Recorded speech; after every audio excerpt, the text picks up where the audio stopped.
Question tag. Question tag पर एक question पूछे जाते हैं एग्जाम में और बहुत शॉर्ट तरीके में जानना है, बहुत बेसिक कंसेप्ट के साथ जानना है क्वेश्चन टैग का यूज। तो एक चीज जानते हैं पहले कि क्वेश्चन टैग होता क्या है और ये बनता कैसे है।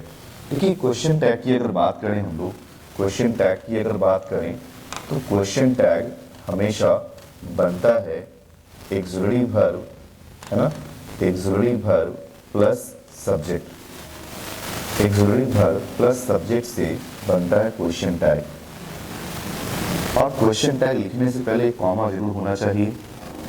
ऑक्सिलरी वर्ब प्लस सब्जेक्ट से बनता है question tag, auxiliary verb plus subject plus question mark होना ही चाहिए। ये जानिए कि ये होता क्यों है। तो to create questions, questions create करने के लिए, क्वेश्चंस क्रिएट करने के लिए हम लोग यूज करते हैं क्वेश्चन टैग का, है ना। क्वेश्चन क्रिएट करने के लिए हम लोग यूज करते हैं क्वेश्चन टैग का, क्वेश्चन क्रिएट करने के लिए। एक और चीज जानते हैं कि कैसे होता है ये, जिसे मैं एग्जाम्पल से आपको बताना चाहता हूं। आप एसएससी की तैयारी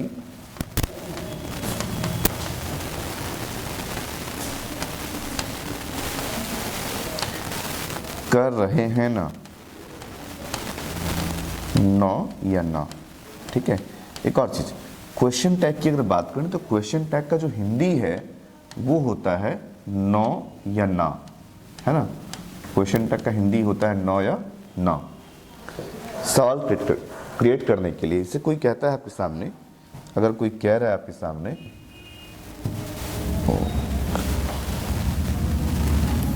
अगर आपके सामने कोई कह रहा है आप एसएससी की तैयारी कर रहे हैं ना, आप एसएससी की तैयारी कर रहे हैं ना, आप एसएससी की तैयारी कर रहे हैं, इतना कोई बोलेगा तो ये सवाल नहीं है।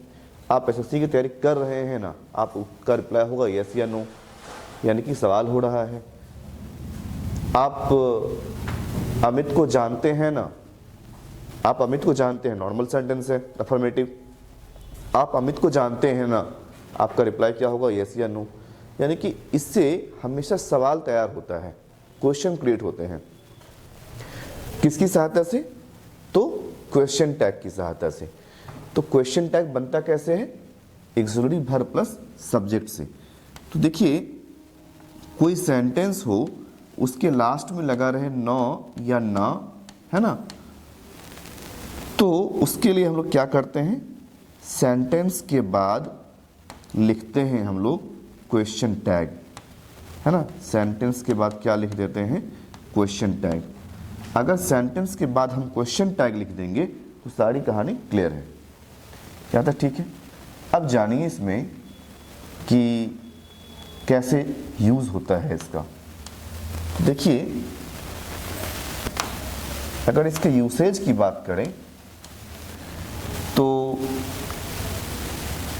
ये मान लीजिए आपका सेंटेंस है, ये आपका सेंटेंस है और ये रहा आपको क्वेश्चन टैग का यूज करना है ना। सेंटेंस पॉजिटिव तो question tag negative, sentence negative तो क्वेश्चन टैग पॉजिटिव, ठीक है ना। सेंटेंस पॉजिटिव तो question tag negative, sentence negative तो question tag positive.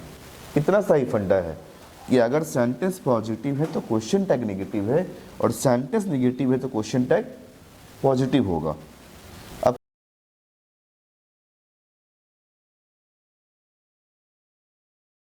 Auxiliary verb और सब्जेक्ट को मिलाकर क्या बनता है, क्वेश्चन टैग बनता है, ठीक है ना। जैसे मैं एक एग्जांपल लिख रहा हूं आपके सामने,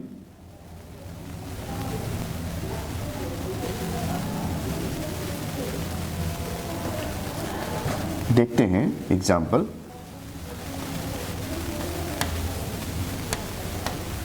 you are preparing for SSC CGL, है ना। तो सेंटेंस का ऑक्सिलरी कौन है, आर, सब्जेक्ट कौन है, यू। सेंटेंस पॉजिटिव है, क्वेश्चन टैग क्या होगा, नेगेटिव, तो क्या हो जाएगा, आरंट यू, है ना, ये सही होगा। एक और चीज़ जानना चाहिए कि आरंट यू तो सही है, आप आर नॉट यू अगर लिखते हैं तो ये गलत होगा।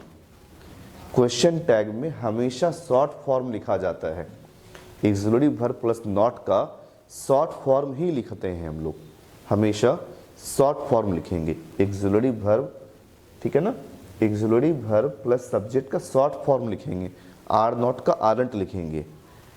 इसी क्रम में एक चीज़ हम लोगों को जानना चाहिए, ये विजुअल है या नहीं है, नहीं, ठीक है। एक चीज़ जानना चाहिए कि एम नॉट का एमेंट नहीं लिखते हैं हम लोग, ठीक है ना, एम नॉट को एमेंट नहीं लिखना चाहिए, एमेंट ये गलत है, इसके लिए भी होगा आरंट, ठीक है ना। एक और जान लीजिए, बाकी जगह पर आपका दिमाग काम कर जाएगा, मैं बता भी दूंगा। सेल नॉट का सेंट लिखते हैं, सेंट, सैलेंट नहीं करेंगे, सेंट करेंगे, बस इतना ही कहानी है।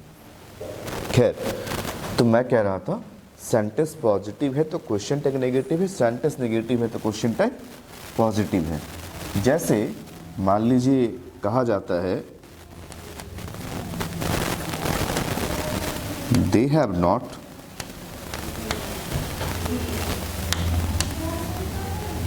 ब्लेम्ड यू, उन लोगों ने आपको ब्लेम नहीं किया है, ठीक है ना। तो क्वेश्चन टैग क्या होगा इसके लिए, एक सेंटेंस तो नेगेटिव है यानी कि क्वेश्चन टैग पॉजिटिव होगा। एक्सिलरी कौन है, हैव, सब्जेक्ट में कौन आने वाला है, दे, हैव दे, है ना, ये सही हो जाएगा। सेंटेंस नेगेटिव है तो क्वेश्चन टैग पॉजिटिव होगा। अब यहाँ पे अगर आप लिखते हैं हैवंट दे, तो ये सरासर गलत होगा, ये सरासर गलत है, हैवंट दे नहीं करेंगे, सेंटेंस नेगेटिव है, क्वेश्चन टैग पॉजिटिव होगा। यहाँ तक ठीक है, चलिए, ये सबको इजीली समझ में आ गया होगा।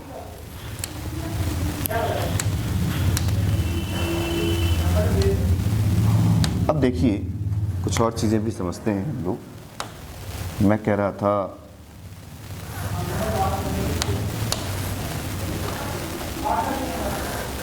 मान लीजिए सेंटेंस आ गया,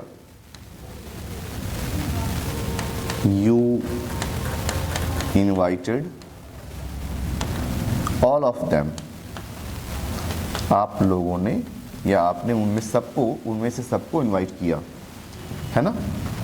तो you invited all of them, यहाँ पर एक्सिलरी तो आया ही नहीं, सब्जेक्ट के बाद क्या आ गया, V2। तो देखिए जानिए, आप जानते भी हैं दो sentence, subject plus V1 V5 plus object और subject plus V2 plus object जब लिखते हैं हम लोग तो इसमें एक्सिलरी नहीं आता है, लेकिन V1 V5 का एक्सिलरी क्या होता है, डू या डज, शॉर्टकट जानिए, नहीं याद रहे तो। और V2 का एक्सिलरी क्या होता है, डिड, ठीक है। V1 V5 का एक्सिलरी डू डज और V2 का एक्सिलरी क्या होता है, डिड। यहीं पर आपको याद करना पड़े और कहीं याद ही नहीं करना है। और याद क्या करना है, कॉमन कंसेप्ट है, सब्जेक्ट प्लस V1 V5 लिखते हैं, जब आप नेगेटिव बनाते हैं तो लगाते हैं नॉट, नहीं, अब क्या लिखते हैं, डोंट लिखते हैं या डजंट लिखते हैं या डिडंट लिखते हैं आप, ठीक है ना। चलिए, तो देखते हैं इससे आगे। You invited all of them, V2 है तो एक्सिलरी में क्या आएगा, इसका एक्सिलरी क्या होगा, आराम से देखिए, इसके एक्सिलरी में आएगा डिड। सेंटेंस पॉजिटिव है, क्वेश्चन टैग क्या होगा, नेगेटिव होगा, तो डिड का डिडंट, डिडंट यू, ये सही होगा, ठीक है ना। जैसे देखते हैं अनु मिट्स अंकिता, एकदम सिंपल सा लिखा है मैंने, अनु मिलती है अंकिता से, सब्जेक्ट के बाद क्या है, V5, तो इसका एक्सिलरी क्या होगा, डू डज, इसका एक्सिलरी क्या होगा, डू डज। V1 V5 का तो खैर डज ही होगा, श्योर है हम लोग। तो सब्जेक्ट क्या है, सी, तो सी के लिए क्या आएगा, does. Sentence positive, question tag क्या होगा, नेगेटिव, तो क्या हो जाएगा, डजंट सी। आई होप कि यहाँ तक सबको अच्छे से क्लियर हो गया होगा। बहुत सिंपल तरीका मैंने बताया है आप लोगों को, इससे आसान कोई तरीका नहीं हो सकता। सबसे सिंपल तरीका है क्वेश्चन टैग समझने का। ये क्वेश्चन टैग का बेसिक कंसेप्ट है। ये जो है क्वेश्चन टैग का बहुत बहुत बेसिक कंसेप्ट है ये, है ना। चलिए यहाँ तक आई होप कि सबको अच्छे से क्लियर हो गया होगा। अब कुछ और भी जानते हैं। ज़्यादातर एग्जाम्स में तो यही पूछे जाते हैं, इसमें और भी कई सारे रूल हैं जो जानना है, जो वो भी पूछे जाते हैं, बट अमूमन यही आ जाते हैं एग्जाम्स में। देखिए सेंटेंस में अगर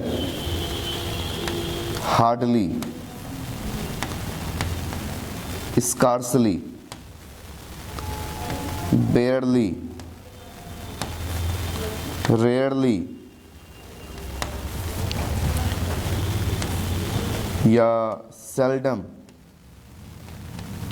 या फ्यू या लिटिल या नेवर, नीदर NEITHER या नॉर, इन सब का यूज हो जाए तो सेंटेंस नेगेटिव होगा। ठीक है ना।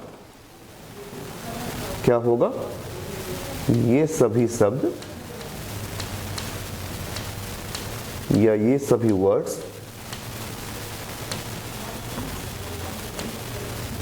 सेंटेंस को नेगेटिव बना देते हैं, है ना। ये सभी वर्ड्स सेंटेंस को नेगेटिव बना देते हैं।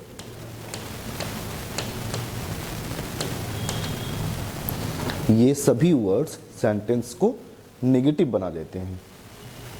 कैसे, देखिए कैसे। हार्डली, स्कार्सली, बेयरली, रेयरली, इसका मीनिंग होता है कभी कभी न के बराबर, कभी कभी न के बराबर, है ना, कभी कभी न के बराबर। ठीक है। सेल्डम का मतलब भी होता है कभी कभी न के बराबर, कभी कभी न के बराबर।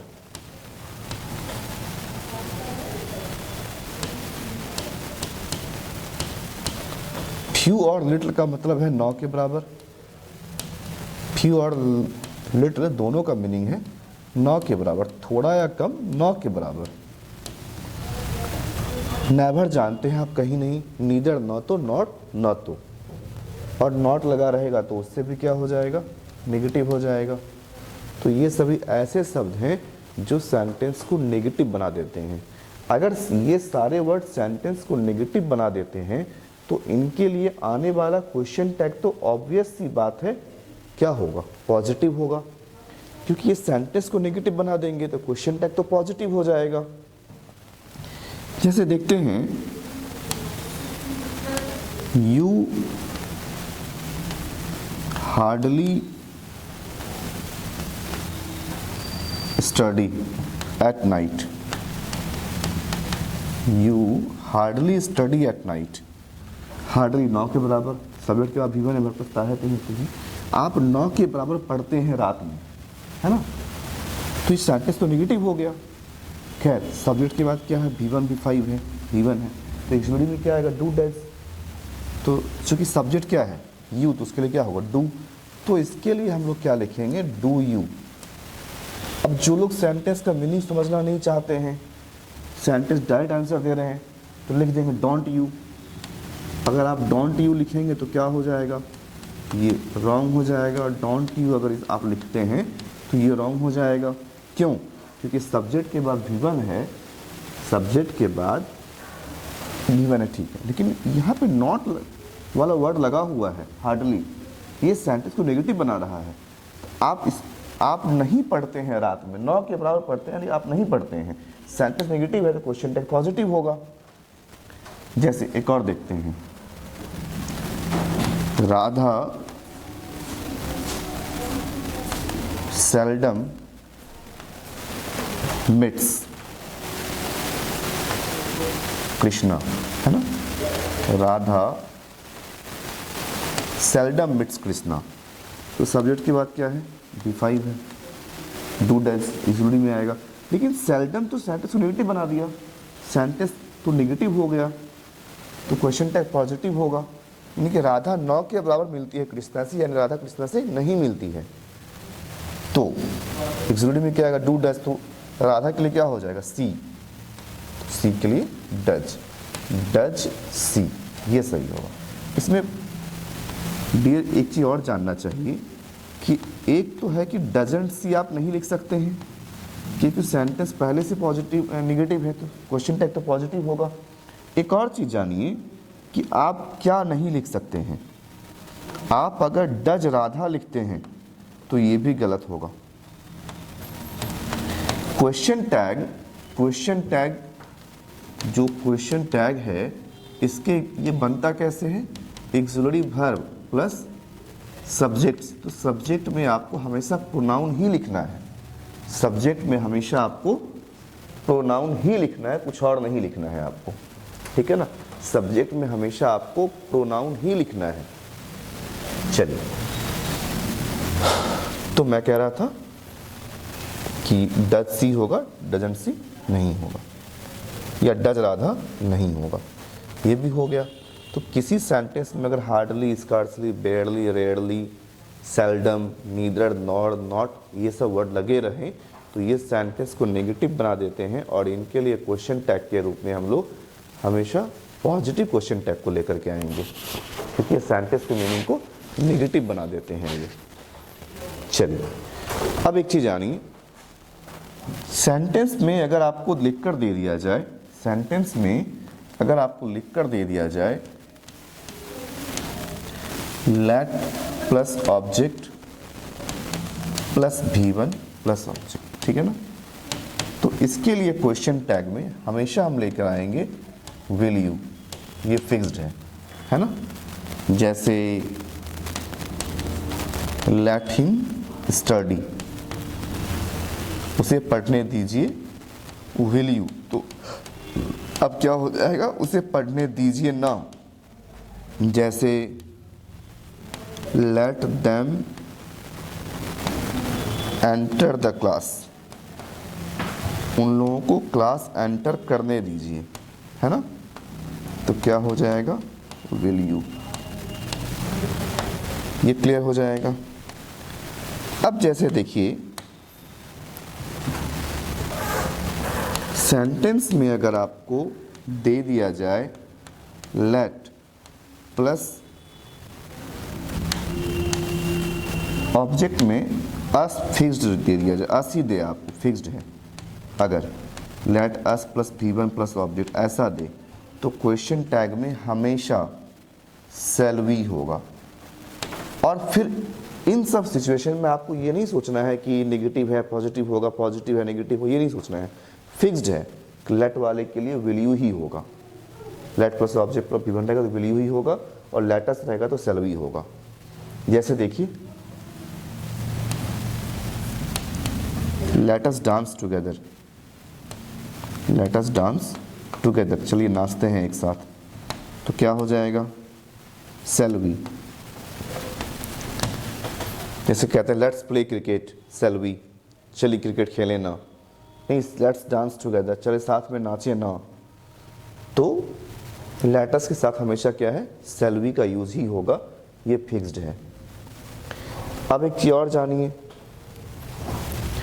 कि सेंटेंस के सब्जेक्ट के रूप में, सेंटेंस मान लीजिए ये सेंटेंस है, ठीक है, सेंटेंस के सब्जेक्ट में अगर आ जाता है आपको nobody, no one, someone,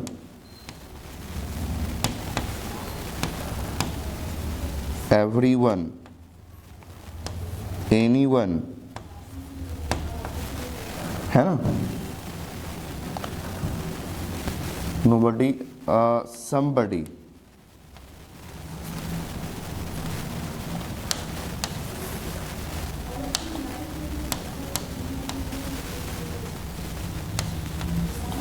everybody, anybody. अगर ये सब वर्ड आ जाएं सेंटेंस के सब्जेक्ट में, अगर ये सब वर्ड आ जाएं, nobody, somebody, everybody, anybody, no one, someone, everyone, anyone, तो क्वेश्चन टैग के सब्जेक्ट के रूप में दे का यूज होगा। दे का यूज होगा, है ना। क्वेश्चन टैग के सब्जेक्ट के रूप में दे का यूज होगा। क्वेश्चन टैग के सब्जेक्ट के रूप में दे का यूज होगा। आई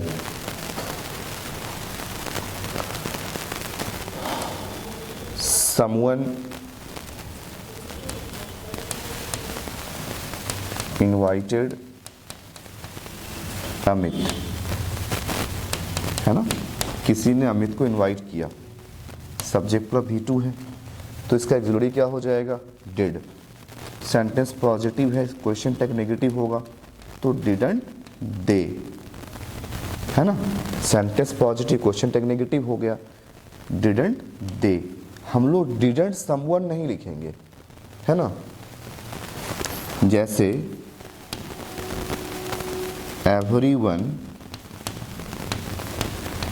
नोज अनीता या अंकिता, कुछ भी कर देते हैं, है ना।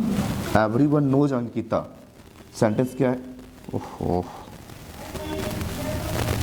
सेंटेंस लिखा मैंने, एवरीवन नोज अंकिता, प्रत्येक व्यक्ति जानते हैं अंकिता को, या जानता है। तो मैं कह रहा था यहाँ पर देखिए सब्जेक्ट क्या है, एवरीवन, तो इसके लिए क्या होगा, दे। तो दे के लिए क्या होगा, डू। सब्जेक्ट में है के बाद जरूरी तो है ही नहीं, सब्जेक्ट के बाद V1 V5 है, V1 V5 है, इसके लिए जरूरी में क्या आएगा, डू डज। तो दे होने वाला है, दे के लिए क्या करेंगे, डू। तो सेंटेंस पॉजिटिव है, क्वेश्चन टैग नेगेटिव होगा, डोंट दे, है ना। Everyone, no one, someone, anyone, अगर सेंटेंस का सब्जेक्ट हो तो क्वेश्चन टैग के सब्जेक्ट के रूप में दे को लेते हैं। Everyone, no one, someone, everyone, nobody, somebody, anybody को नहीं लेते हैं। तो सब्जेक्ट के बाद V5 है, तो V1 V5 है, तो इसका एक्सिलरी डू डज होता है, तो डू दे नहीं लिखेंगे, डोंट दे लिखेंगे। सेंटेंस पॉजिटिव है, क्वेश्चन टैग नेगेटिव होगा, ठीक है ना। जैसे